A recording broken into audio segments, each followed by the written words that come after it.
Kannada matrimony ಆಷಾಢ offer. ಈಗ membership ತಗೊಳ್ಳಿ, ಆಷಾಢದಲ್ಲಿ free ಆಗಿ ಯೂಸ್ ಮಾಡಿ. ಸದ್ಯದಲ್ಲಿ ಮುಖ್ಯಮಂತ್ರಿಗಳು ಎಲ್ಲ ರೀಶಫಲ್ ಮಾಡ್ತೀನಿ ಅಂತ ಹೇಳಿದಾರೆ. ಅವ್ರು ರೀಶಫಲ್ ಮಾಡ್ಲಿ, ಹೊಸಬರಿಗೆ ಅವಕಾಶ ಕೊಡ್ಲಿ, ಬೇರೆ ಬೇರೆಯವ್ರಿಗೆ ಅವಕಾಶ ಕೊಡ್ಲಿ. ಅಧಿಕಾರ ಯಾರೊಬ್ಬರ ಸ್ವತ್ತಲ್ಲ, ಯಾರೊಬ್ಬರ ಮನೆ ಆಸ್ತಿ ಅಲ್ಲ, ಎಲ್ಲರಿಗೂ ಕೂಡ ಅಧಿಕಾರ ಹಂಚಿಕೆ ಆಗ್ಬೇಕು. ಅಧಿಕಾರ ಹಂಚಿಕೆ ಆಗ್ಬೇಕು. ಅಸಮಾಧಾನ ಇಲ್ಲ, ಬೇಸರ ಮನುಷ್ಯ ನಾನು ಇದ್ದೇ ಇರುತ್ತೆ.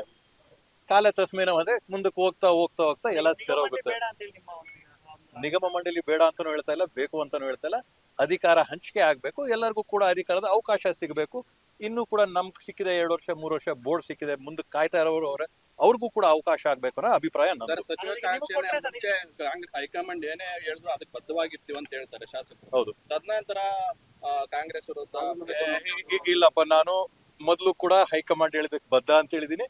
ಇವಾಗ್ಲೂ ಕೂಡ ಅದಕ್ಕೆ ನಾನು ಸ್ಟಿಕ್ ಆನ್ ಆಗಿ ಇವತ್ತು ಕೂಡ ಹೈಕಮಾಂಡ್ ಹೇಳೋದಕ್ಕೆ ನಾನು ಬದ್ಧ. ಪ್ರತಿಭಟನೆ ಮಾಡ್ಲಿಕ್ಕೆ ಮುಂದಾಗಿದ್ದಾರೆ. ಅದು ಅವರ ವೈಯಕ್ತಿಕವಾದಂತ ವಿಷಯಗಳು. ನಾವ್ ಹೇಳಿದ್ದು ಇವತ್ತು ಪಕ್ಷ ಇದ್ರೆ ಸರ್ಕಾರದಿಂದ ಪಕ್ಷ ಅಲ್ಲ. ಅದರಿಂದ ಪಕ್ಷ ಫಸ್ಟ್ ತಾಯಿ ಪಕ್ಷ ಹೇಳಿದ ಮಾತು ನಾವೆಲ್ಲರೂ ಕೂಡ ಜೊತೆಗೆ ಸೇರ್ಸ್ಕೊಂಡು ಹೋಗ್ಬೇಕಾಗುತ್ತೆ. ಮೊದ್ಲು ಕೂಡ ನಾನು ಹೇಳಿದೀನಿ, ಪಕ್ಷ ಏನ್ ಹೇಳ್ತೋ ಅದ್ರ ತಕ್ಕಂಗೆ ನಾವು ನಿಲ್ತೀವಿ ಅಂತ ಹೇಳಿ. ಇವಾಗೂ ಕೂಡ ಅದೇ ಮಾತು ಹೇಳ್ತಾ ಇದೀನಿ, ಪಕ್ಷ ಏನ್ ಹೇಳ್ತೋ ಅದಕ್ಕೆ ತಕ್ಕಂಗೆ ನಾನು ನಿಲ್ತೀನಿ. ನೋಡೋಣ, ಅದನ್ನ ಏನು ಆಗುತ್ತೆ ಅಂತ ನೋಡೋಣ. ಆದ್ರೆ ನಾನು ಹೇಳೋದು, ನಮ್ಗೊಂದು ಅವಧಿ ಅವಕಾಶ ಸಿಕ್ಕಿದೆ, ಬೇರೆಯವ್ರಿಗೂ ಅವಕಾಶ ಕಲ್ಪಿಸ್ಕೊಳ್ಳಿ. ಈಗ ಸಚಿವ ಸ್ಥಾನ ಕೈ ತಪ್ಪಿದೆ. ಡಿ ಕೆ ಶಿವಕುಮಾರ್ ಅವ್ರನ್ನ ಭೇಟಿ ಮಾಡುವಂತ ಏನು ಕಾರ್ಯ ಮುಖಾಂತರ ಆಗಲಿ ಏನಾದ್ರು ಭೇಟಿ ಮಾಡಿ ಸಾಂತ್ವನ. ಮಾನ್ಯ ಮುಖ್ಯಮಂತ್ರಿಗಳು ದೂರವಾಣಿಯಲ್ಲಿ ಮಾತಾಡಿದರೆ ಇನ್ನು ವೈಯಕ್ತಿಕವಾದಂತಹ ಭೇಟಿ ನಾನು ಮಾಡ್ಬೇಕಾಗಿದೆ. ಇಲ್ಲ, ಖಂಡಿತವಾಗೂ ವರಿಷ್ಠ ಹತ್ರ ಮಾತಾಗಿದೆ, ಚರ್ಚೆ ಕೂಡ ನಡೆದಿದೆ. ಆದ್ರೆ ಯಾವ ರೀತಿಯಾದ ಸ್ಥಾನಮಾನದ ಬಗ್ಗೆ ಯಾವ್ದು ಚರ್ಚೆ ಆಗಿಲ್ಲ. ಇದು ಅವಕಾಶ ತಪ್ಪಿದ್ದಕ್ಕೆ ನಾನು ಯಾವ ಒಂದು ಕೊರತೆಯಿಂದ ತಪ್ಪಿದೆ ಅಂತ ಚರ್ಚೆ ಮಾಡಿದೀವಿ. ಮತ್ತೆ ಅವ್ರಿಗೂ ಕೂಡ ನಾವು ಧನ್ಯವಾದಗಳನ್ನ ಸೂಚಿಸ್ಬೇಕು.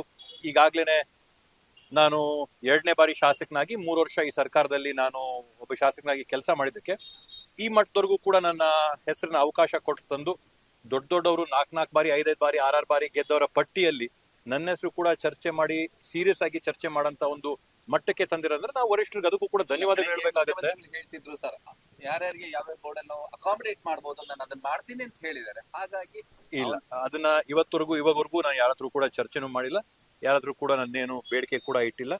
ಅದನ್ನ ಮುಂದಿನ ದಿನಗಳಲ್ಲಿ ನೋಡೋಣ. ಸದ್ಯದಲ್ಲಂತೂ ನಾವೇನು ಯಾವ್ದು ಬೇಡಿಕೆ ಇಟ್ಟಿಲ್ಲ. ಸದ್ಯದಲ್ಲಿ ಮುಖ್ಯಮಂತ್ರಿಗಳು ಎಲ್ಲ ರೀಶಫಲ್ ಮಾಡ್ತೀನಿ ಅಂತ ಹೇಳಿದಾರೆ.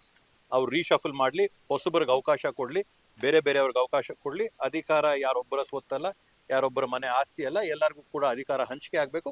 ಅಧಿಕಾರ ಹಂಚಿಕೆ ಆಗ್ಬೇಕು. ಅಸಮಾಧಾನ ಇಲ್ಲ, ಬೇಸರ ಮನುಷ್ಯ ನಾನು ಇದ್ದೇ ಇರುತ್ತೆ. ಕಾಲ ತಸ್ಮೇನ ಅಂದ್ರೆ ಮುಂದಕ್ಕೆ ಹೋಗ್ತಾ ಹೋಗ್ತಾ ಹೋಗ್ತಾ ಎಲ್ಲ ಸರೋಗುತ್ತೆ. ನಿಗಮ ಮಂಡಳಿ ಬೇಡ ಅಂತಾನು ಹೇಳ್ತಾ ಇಲ್ಲ, ಬೇಕು ಅಂತಾನು ಹೇಳ್ತಾ ಇಲ್ಲ. ಅಧಿಕಾರ ಹಂಚಿಕೆ ಆಗ್ಬೇಕು, ಎಲ್ಲರಿಗೂ ಕೂಡ ಅಧಿಕಾರದ ಅವಕಾಶ ಸಿಗಬೇಕು. ಇನ್ನು ಕೂಡ ನಮ್ಗೆ ಸಿಕ್ಕಿದೆ 2 ವರ್ಷ 3 ವರ್ಷ ಬೋರ್ಡ್ ಸಿಕ್ಕಿದೆ, ಮುಂದಕ್ಕೆ ಕಾಯ್ತಾ ಇರೋರು ಅವ್ರಿಗೂ ಕೂಡ ಅವಕಾಶ ಆಗ್ಬೇಕು ಅನ್ನೋ ಅಭಿಪ್ರಾಯ ನಂದು. ಸಚಿವ ಹೈಕಮಾಂಡ್ ಏನೇ ಹೇಳಿದ್ರು ಅದಕ್ಕೆ ಬದ್ಧವಾಗಿರ್ತೀವಿ ಅಂತ ಹೇಳ್ತಾರೆ ಶಾಸಕರು. ಹೌದು. ತದನಂತರ ಕಾಂಗ್ರೆಸ್ ಇಲ್ಲಪ್ಪ, ನಾನು ಮೊದಲು ಕೂಡ ಹೈಕಮಾಂಡ್ ಹೇಳಿದಕ್ಕೆ ಬದ್ಧ ಅಂತ ಹೇಳಿದೀನಿ. ಇವಾಗ್ಲೂ ಕೂಡ ಅದಕ್ಕೆ ನಾನು ಸ್ಟಿಕ್ ಆನ್ ಆಗಿ ಇವತ್ತು ಕೂಡ ಹೈಕಮಾಂಡ್ ಹೇಳೋದಕ್ಕೆ ನಾನು ಬದ್ಧ. ಪ್ರತಿಭಟನೆ ಮಾಡ್ಲಿಕ್ಕೆ ಮುಂದಾಗಿದ್ದಾರೆ. ಅದು ಅವರ ವೈಯಕ್ತಿಕವಾದಂತ ವಿಷಯಗಳು. ನಾವ್ ಹೇಳಿದ್ದು ಇವತ್ತು ಪಕ್ಷ ಇದ್ರೆ ಸರ್ಕಾರದಿಂದ ಪಕ್ಷ ಅಲ್ಲ. ಅದರಿಂದ ಪಕ್ಷ ಫಸ್ಟ್ ತಾಯಿ ಪಕ್ಷ ಹೇಳಿದ ಮಾತು ನಾವೆಲ್ಲರೂ ಕೂಡ ಜೊತೆಗೆ ಸೇರ್ಸ್ಕೊಂಡು ಹೋಗ್ಬೇಕಾಗುತ್ತೆ. ಮೊದ್ಲು ಕೂಡ ನಾನು ಹೇಳಿದೀನಿ, ಪಕ್ಷ ಏನ್ ಹೇಳ್ತೋ ಅದ್ರ ತಕ್ಕಂಗೆ ನಾವು ನಿಲ್ತೀವಿ ಅಂತ ಹೇಳಿ. ಇವಾಗೂ ಕೂಡ ಅದೇ ಮಾತು ಹೇಳ್ತಾ ಇದೀನಿ, ಪಕ್ಷ ಏನ್ ಹೇಳ್ತೋ ಅದಕ್ಕೆ ತಕ್ಕಂಗೆ ನಾನು ನಿಲ್ತೀನಿ.